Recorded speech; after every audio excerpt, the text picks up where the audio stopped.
एक दिन किचन में मैं चाय बना रही थी, तभी अमन ने आकर मुझे पीछे से अपनी बाहों में भर लिया और मुझे प्यार करने लगा।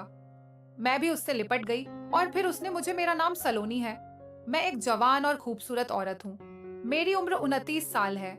पति के चोट लगने के बाद मैं एकदम से अकेली पड़ गई। वो पूरा दिन एक कमरे में पड़े रहते थे, चलने फिरने में भी वह असमर्थ थे।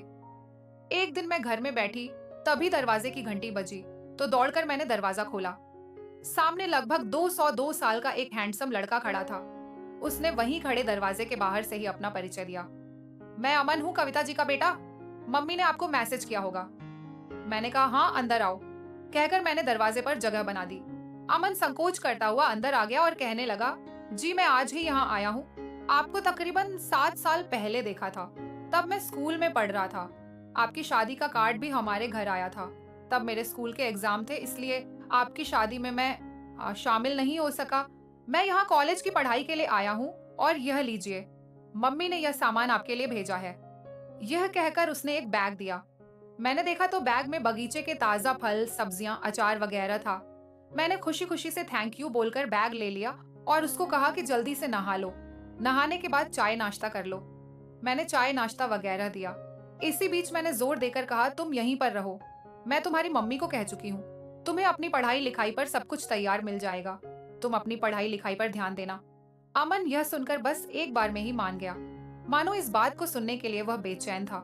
वह उठा और जल्दी से अपना सब सामान जो वह लाया था, बाहर बरामदे में रखा था, वह अंदर ले आया। पूरे दिन अमन अपना कमरा ठीक करता रहा।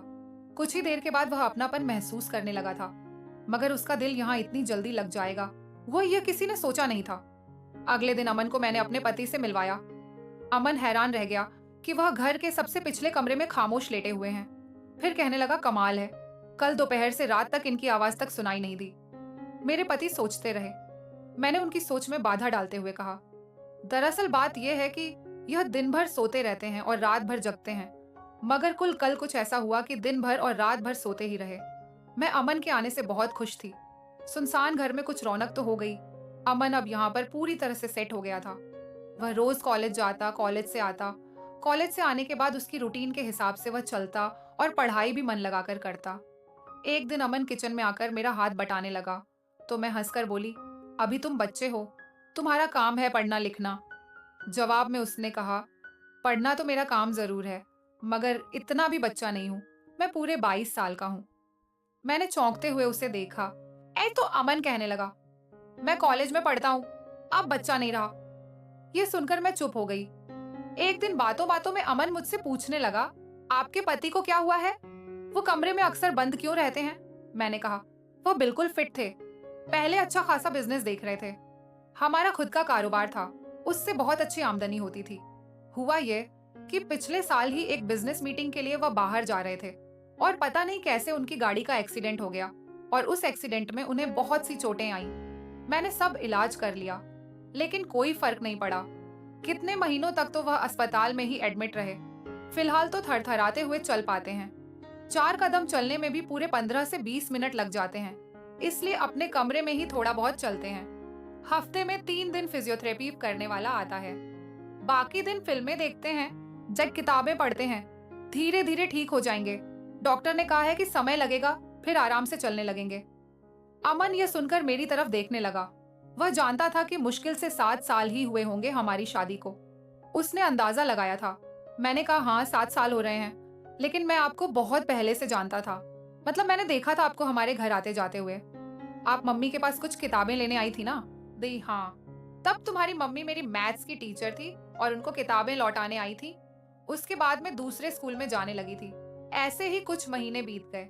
अमन को हमारे यहाँ रहते 4 महीने हो गए थे, लेकिन ये साफ साफ समझ गया था कि हम दोनों की खामोश जिंदगी में फिजियोथेरेपिस्ट के अलावा वही है जो थोड़ा बहुत संगीत की सुरताल पैदा कर रहा था। अमन ने देखा कि बगीचे में काम करने वाले माली वगैरह भी एक बार आए थे, पर कभी कभी कोई बैंक वाला भी आता था। अमन आज बिल्कुल ही फ्री था, इसलिए वह गुनगुनाता हुआ किचन में आया और झट से मेरी दोनों आंखें बंद करके मेरे कान में मुंह लगाकर बोला, सलोनी, आज मैं कर दूंगा सारा काम, तुम इधर आओ और यहाँ बैठो इस जगह। और वह धीरे धीरे से मेरे मुलायम गीले और खुशबूदार बालों को सूंघता हुआ मुझे कुर्सी पर बैठाने लगा, लेकिन मैं उसको वहां बैठाकर खुद उसकी गोद में बैठ गई। हम दोनों कुछ पल ऐसे ही रहे, ना हिले डुले ना कुछ बोले, बस चुपचाप एक दूसरे को महसूस करते रहे। 5 मिनट बीते होंगे कि कहीं से कुछ खांसने की आवाज आई तो हम दोनों चौंक गए और घबरा कर मैंने अमन को अपने आप से तुरंत अलग किया। हालांकि अमन की इच्छा नहीं थी कि वह मुझसे अलग हो। अमन मन ही मन बीती दोपहर की उस मधुर घटना को अचानक याद करने लगा और उसके चेहरे पर एक शरारती मुस्कान आ गई और वह मेरे पास आया और धीरे से मेरे बगल में आकर काम करने लगा। मेरे अंदर जैसे बिजली सी दौड़ रही थी। मैं इतनी खुश थी, यह मेरा प्यासा मन ही जानता था, क्योंकि पति के एक्सीडेंट के बाद से मैं तरस गई थी इस प्यार को पाने के लिए। मगर अमन ने मेरा अधूरापन दूर कर दिया था। तपते रेगिस्तान में वो इतनी बरसात होगी और इतनी शानदार होगी, मैंने सोचा नहीं था। जब भी मैं और अमन एक साथ होते तो पता नहीं हंस खांसने की आवाज कहाँ से आती, जैसे कोई हम पर नजर रख रहा हो। लेकिन घर में तो मेरे और अमन के और मेरे पति के अलावा कोई नहीं होता था। फिर आखिर यह आवाज आती कहाँ से? और अगली सुबह में एक कप चाय लेकर अमन को प्यार से देखी, वहां से निकली और पति के कमरे में गई। अमन चाय की चुस्कियां लेते हुए अपने लिए नाश्ता बना रहा था। उसने जानबूझकर 2 बार एक छोटी कटोरी फर्श पर गिराई, मगर मैं उसके इस इशारे को सुनकर भी उसके पास नहीं गई थी। पति की दोनों हथेलियों को सहलाती हुई मैं उनमें अमन को महसूस करती रहती और अपने आप से बोलती, प्यार हमारे जीवन में बिल्कुल इसी तरह आना चाहिए। फिर एक दिन किचन में मैं चाय बना रही थी, तभी अमन ने आकर मुझे पीछे से अपनी बाहों में भर लिया और मुझे प्यार करने लगा। मैं भी उससे लिपट गई और हम दोनों एक दूसरे में खो गए। तभी खांसने की आवाज आई। इस आवाज से अमन चौंक गया। हम दोनों एक दूसरे से अलग हुए। अमन के प्यार को पाकर मैं बहुत खुश थी। मैं अमन के यहाँ आने को कुदरत के किसी करिश्मे से कम नहीं मानती थी। अमन को यहाँ 1 साल पूरा होने वाला था और मैं अब खिलकर निखर सी गई थी। अब सुबह शाम और रात रात भर मेरा पूरा जीवन अमन आयत के साथ मस्ती से कट रहा था। कभी कभी मुझे लगता था कि यह सब गलत है, लेकिन फिर मैं सोचती थी कि प्यार करना कोई गुनाह तो नहीं। प्यार वैसे भी हो ही जाता है, चाहे कोई औरत शादीशुदा हो या ना हो, इसमें किसी की गलती नहीं होती। मुझे भी यही लगता था कि इसमें ना मेरी गलती है और ना ही अमन की। लेकिन फिर भी मैं अपने पति का अच्छा होने का इंतजार कर रही थी और मुझे उम्मीद थी कि एक ना एक दिन वह अच्छे जरूर होंगे और फिर से मैं अपनी गृहस्थी में बस जाऊंगी। खैर, सब ठीक ठाक ही चल रहा था, लेकिन मुझे आज तक यह पता नहीं चला आखिर वह खांसने की आवाज थी किसकी। पता नहीं कौन होता था जो चुपके से हमें देखा करता था। तो दोस्तों, कैसी लगी आपको ये कहानी, मुझे कमेंट करके जरूर बताइए। अगर अच्छी लगी हो तो प्लीज लाइक कीजिए, शेयर कीजिए और सब्सक्राइब करना बिल्कुल भी ना भूलें। धन्यवाद।